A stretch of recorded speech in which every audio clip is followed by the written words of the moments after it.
ఆంధ్రప్రదేశ్ రాష్ట్ర ప్రభుత్వం అమలు చేస్తున్న అన్నదాత సుఖీభవ పథకం రైతులకు ఆర్థిక భద్రతను కల్పించే గొప్ప సంక్షేమ కార్యక్రమంగా నిలిచింది. ఈ పథకం ద్వారా చిన్న రైతులు, పట్టాదారు రైతులు, కౌలు రైతులు తమ వ్యవసాయ అవసరాలకు ఆర్థిక సాయాన్ని పొందవచ్చు. ఈ పథకం ప్రధాన ఉద్దేశం రైతుల భరోసాను పెంచడం, వ్యవసాయ రంగాన్ని ప్రోత్సహించడం. ఈ పథకానికి సంబంధించి పూర్తి వివరాలను ఈ వీడియోలో తెలుసుకుందాం. అన్నదాత సుఖీభవ పథకం కింద ఒక్కో రైతుకు ఏటా 20,000 రూపాయలను అందిస్తున్నారు. మొత్తం 3 విడతలుగా ఈ మొత్తాన్ని రైతు ఖాతాలో జమ చేస్తారు. కేంద్ర ప్రభుత్వం ఇచ్చే పిఎం కిసాన్ కింద 6,000 రూపాయలు, దీనికి తోడు రాష్ట్ర ప్రభుత్వం మరో 14,000 రూపాయలు కలిపి మొత్తం 20,000 రూపాయలను ఆర్థిక సాయంగా అందిస్తున్నారు.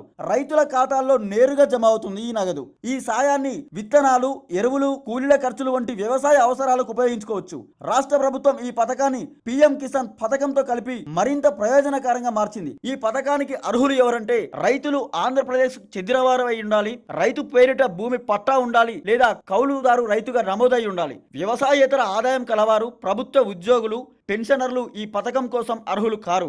భూమి పరిమితి 5 ఎకరాల లోపు ఉండాలి. చిన్న మరియు సన్నకారు రైతుల ప్రాధాన్యత కోసం ఈ విధంగా నిర్ణయించారు. ఈ పథకానికి అర్హులైనటువంటి వాళ్ళు దరఖాస్తు ఎలా చేసుకోవాలంటే మీ స్థానిక గ్రామ సచివాలయం లేదా రెవెన్యూ కార్యాలయంలో అప్లికేషన్ ఫారం తీసుకోవచ్చు, లేదా ఆన్లైన్ ద్వారా కూడా అన్నదాత sukhibhava.ap.gov.in ద్వారా కూడా అప్లై చేసుకోవచ్చు. అదేవిధంగా ఆధార్ నెంబర్, బ్యాంక్ ఖాతా వివరాలు, భూ పట్టాదారు ధృవీకరణ పత్రాలు అవసరమవుతాయి. సచివాలయం వద్ద మీ ఫారంను సమర్పించిన తర్వాత అధికారుల ద్వారా ధృవీకరణ జరుగుతుంది. అర్హత ఉన్న వారికి నేరుగా బ్యాంకు ఖాతాలో సహాయం జమ అవుతుంది.